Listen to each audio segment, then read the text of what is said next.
এই মুহূর্তে আমি একজন চলচ্চিত্রের রাজনৈতিক নেতা। সিনেমাটির নাম নষ্ট হবার কষ্ট। আমার খুব প্রিয় পরিচালক আমার ছোট ভাই রাজু চৌধুরীর ছবি। ইতিপূর্বে ওর বেশ কয়েকটি ছবিতে আমি অভিনয় করেছি। একটি ছবিতে তো একদম একজন মুক্তিযোদ্ধা, প্রবীণ মুক্তিযোদ্ধা আমরা পিতা পুত্র অভিনয় করেছিলাম। খুব ভালো লেগেছিল ছবিটি।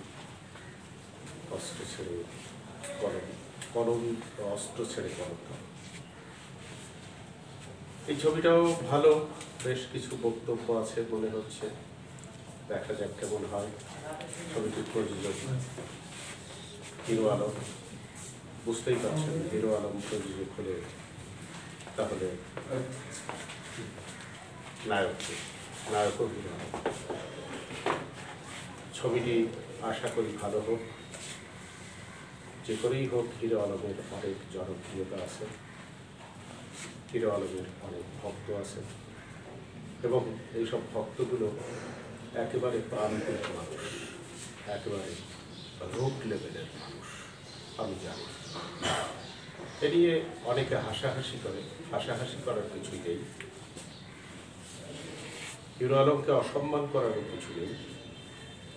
হিরো আলম যেভাবেই হোক জনপ্রিয়তা অর্জন করেছে এবং মানুষ তাকে দেখতে চায়, তাকে ভালোবাসে।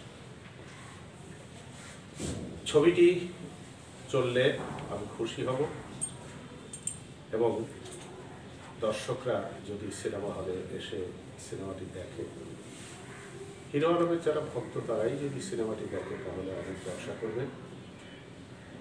ছবিটির